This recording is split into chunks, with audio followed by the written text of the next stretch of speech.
Midterms are here, and so is stress. Texas State students aren't afraid to assert their First Amendment right, and people are actually sending snail mail. We have all of that and more in today's episode of Studio A.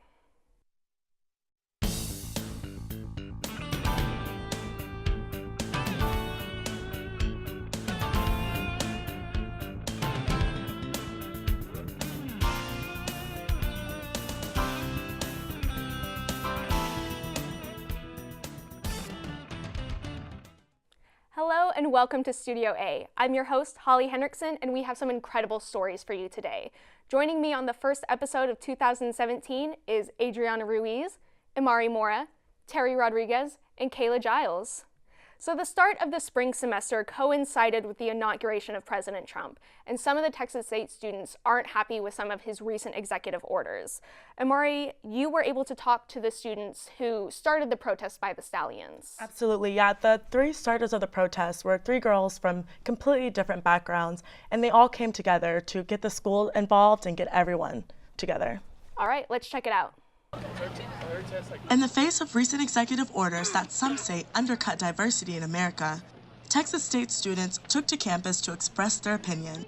Always going to be negative aspects to anything. Yeah, I know, especially I'm Catholic. I'm a friend with you. At a university where half of the 39,000 students are minorities, three students have come together to encourage the campus to rally in support of their fellow classmates. As Texas State students, we are also inclined to encouraging other students within the student body of remembering their power and how they can be involved in reclaiming that and doing something with it. Students assembled for the No Hate, No Fear protest in front of the university's free speech area in front of the iconic Fighting Stallion statue. Why do we even have it? Why are we debating whether or not we should reject that season? Students and organizations are gathered to answer questions and create discussion before the student government meeting later tonight. The goal of the protest was to encourage students to get involved on campus and participate in voting and student government hearings. I just feel like it's important to voice your opinion, even if your opinion is different, and voice your opinion. That way you can, in some way, have an understanding with someone who doesn't agree. So what was different about this protest? Something different about this protest was that it was completely peaceful, and they even included organizations to come and talk to people that were they were the ones kind of doing the educating as well. That's really interesting. So what made you want to cover the protest? Something that made me want to cover this protest was just because I like that how involved they were with all the students on campus and how they rallied together. But a really good thing that I found interesting was that they were there to create discussion to everyone. You know, even if they agreed or didn't agree, they were there to answer questions and talk about student government. What was the overall message that the organizers wanted the students to know? So I think the overall theme that they wanted to bring across was kind of the lack of minority representation at Texas State. And they really wanted, instead of students protesting is a good thing. They wanted students to come and get involved as well, but they also wanted them to participate in student government, and even before student government elections, they wanted people to get involved before that as well. Well, thank you, Amari. Now we move beyond campus, where tensions have been high all across Texas when it comes to politics and religion. Terry, you were able to visit the people of Victoria and see how they rallied around the Islamic community after their mosque burned to the grounds. I did. That's my hometown, and I remember driving past this mosque every day going to school, and I really wanted to give a better understanding and look at this story. All right, let's check it out. For some, this is the sign of the times. The Victoria Islamic Center is rebuilding after it was destroyed by a fire determined to be arson. It happened just 24 hours after President Trump signed an executive order banning immigrants and refugees from 7 Muslim-majority countries from entering the U.S. You know, we cried and hugged, and then we just realized that it was a tragic event had happened. It really broke my heart to see that on fire. And I just told myself there's got to be good that comes from this. One mosque member took action and created a GoFundMe account and helped raise more than $1 million from around the world within a week. At the end of the day, I think we need to not be so judgmental in our society and be tolerant of one another. Support for diversity reaches across the globe. Even here at Texas State, students are gathering in the quad just days after the executive order.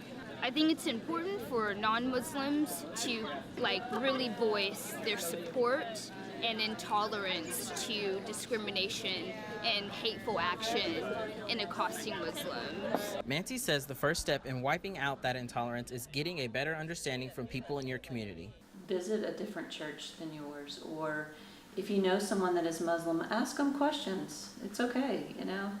It's better to ask than not know. So Terry, what made you want to cover this story? It really inspired me when I saw two people create this GoFundMe page, and they were able to raise over $1 million within 2 days. So I really wanted to take a look at that.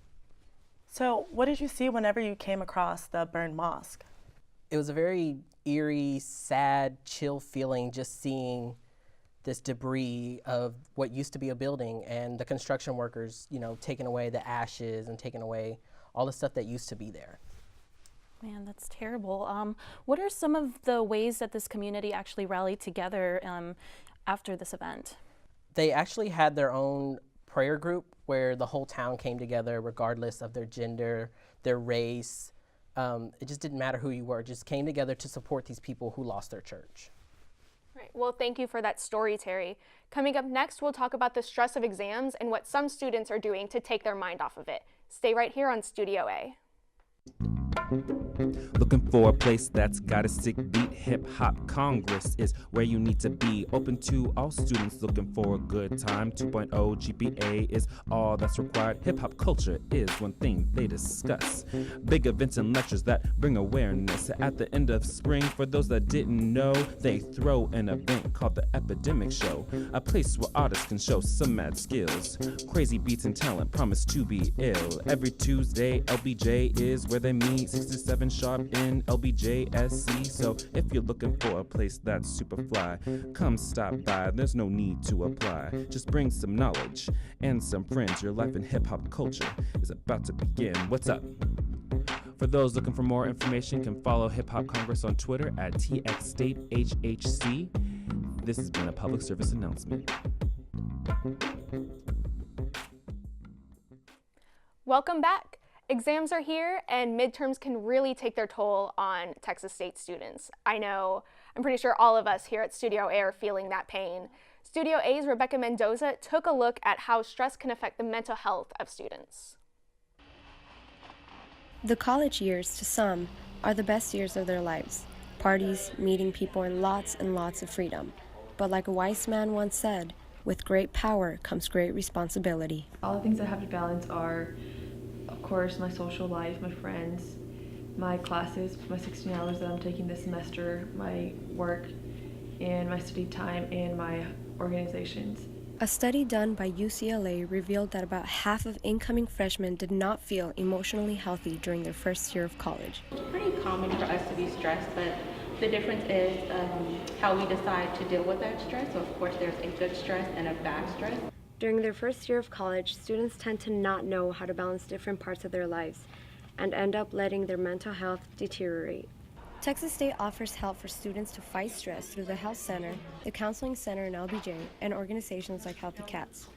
And students recognize that taking care of themselves goes a long way in making the college experience a positive one. Self-care is a good option for your stress levels to decrease, because if you don't do self-care, then your stress levels continue to go up. That was Rebecca Mendoza reporting. The Counseling Center is located on the 5th floor of the LBJ Student Center. They offer free one-on-one counseling as well as group sessions to help with stress and any other mental issues. Now, some sororities and fraternities are giving students a way to fight stress and have some fun. Kayla, this was your story. What is Greek Life doing to help students take their mind off of things? So every Wednesday, a different sorority and fraternity come together and they host Hump Day, and it's just a chance for, students to get together, take a break from classes, and have some fun. All right, let's check it out. Let's get ready to rumble! Stand up. What's this, people? Texas State Greek organizations are taking the meaning of Hump Day to a whole new level. Every Wednesday, a different Greek organization puts on Hump Day, an event where they team up together in the LBJ Amphitheater to promote unity on campus. I feel like it promotes unity because it brings in people from different organizations and different councils, so there's cross-council interaction. Texas State is home to more than 30 fraternities and sororities, each representing a different cultural background. Hump Day is not only an opportunity for students of all different backgrounds to come together, but it also serves as a break from a busy week of school. Live music, strolling, and laughter are just a few aspects of Hump Day that attract the student body. With the recent controversy over diversity at Texas State, some organization leaders agree that it is vital to promote a positive environment for students to come together. I feel like it breaks down a lot of barriers that people might have, as well as it gives a venue for people to be themselves and have fun. That looks like a lot of fun. How was the turnout at the event? It was a lot of fun, and it was a really good turnout. Like, students, were walking by, leaving class, and they're like, oh, hey, what's going on? Let's stop by and see. So they packed the amphitheater. It was really great. That's really cool. So how is this event different from any other event that goes on around campus? I feel like it's different, one, because it's free, and it's here, it's in the middle of the week, and it's really just to have fun. So there's not really a purpose of study groups or anything like that. It's just come out, have fun, take a break. And so how do you feel that Hump Day helps diversify campus? I feel like it helps diversify campus because it's not geared towards a general, student body. It's for everybody, whether you're Black, Hispanic, white, everyone can just come out and come together. All right, thank you, Kayla. Coming up, Valentine's Day has come and gone, but the people of San Marcos celebrated in a few unique ways. We'll show you how. Stay tuned.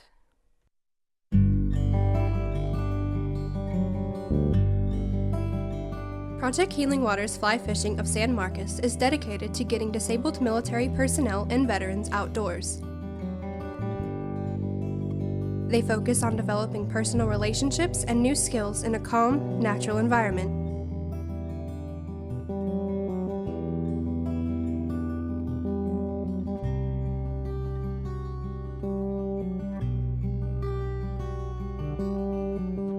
Members include faculty, students, and alumni of Texas State University, as well as many locals. They provide a strong support system for those who have served and are always willing to teach and listen.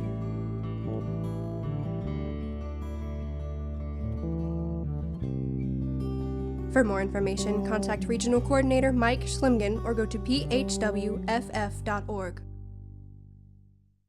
Welcome back. Our world has gone digital and some people rarely look up from their phones. I know that I have an issue with that. Adriana, you found out for Valentine's Day, Main Street San Marcos found a way to make love a little more tangible. Yeah, so the city of San Marcos decided to put this mailbox located in Kissing Alley, which is downtown. So pretty much they were encouraging everybody to drop off their Valentines, and then they would send them off and they would be stamped from Kissing Alley. It's really cool. That sounds great. Let's check it out. It may be small, but the gesture goes a long way. During the month of February, Main Street San Marcos encouraged students to submit handwritten notes to be stamped and sent off from Kissing Alley. I think there's a renewed interest in all things tangible and kind of going retro, and the handwritten or handmade card I think is more special than ever. When you receive something that's actually for you and that's a token of love in the mailbox, I think, people are really drawn to that. More than ever, bonds are formed electronically, and it's rare to see anybody not glued to their phones. In this day and age, it's all technology, and we send messages or send love through text messages, emails, likes, and all that. And I wanted a face-to-face kind of connection with people. Main Street of San Marcos is hoping to keep the mailbox year-round to promote Kissing Alley and allow residents to send letters. Why do you think people might enjoy receiving a handwritten letter as opposed to just a text message? I think it's just a little bit more personalized. I think it's just a lot more special. I think, people just appreciate it more because there's a little bit more thought put into that. What about this story did you find compelling? I just really like the idea of people sitting down and writing down a letter pretty much and then just sending it out to somebody that they care about. I think it's a really cool idea. Yeah, it's a really sweet gesture. So how many did they actually send and receive? They sent out about 200 letters that they received not only from San Marcos, but they actually received letters from all over the U.S. and just people wanting to send out their Valentines from Kissing Alley. So it's really sweet, yeah. That's great. Thank you, Adriana. While Main Street looked to spread love and letters on Valentine's Day, the V-Day campaign worked to raise money and spread awareness of violence against women and girls. Studio A's Carly Oden showed us how they got that message across. It's just women standing up and speaking about their experiences. Of other vaginas, a community, a culture of vaginas. The Vagina Monologues in San Marcos is performed every February in Stonewall as part of the V-Day movement to end violence against women and girls. I've felt really called to action lately, and it's brought me back to, I guess, my roots of understanding my feminine identity and what that means to be in a modern world. Their goal to provide community service and empower women reached to more locals since last year. Women in the show this year came and saw it last year and then just decided to be in it because it felt like it was enriching their life and it meant a lot to them. Not only do the monologues help empower women, but they also go beyond emotional support. Through the sale of tickets and raffle prizes from more than 20 local businesses, the show raised more than $1,800 for the Hayes Caldwell Women's Center and the V-Day movement. It feels really good to be combining like those hopes and dreams with like art and community, and to know that we're going to be helping specifically women in our community feels really nice.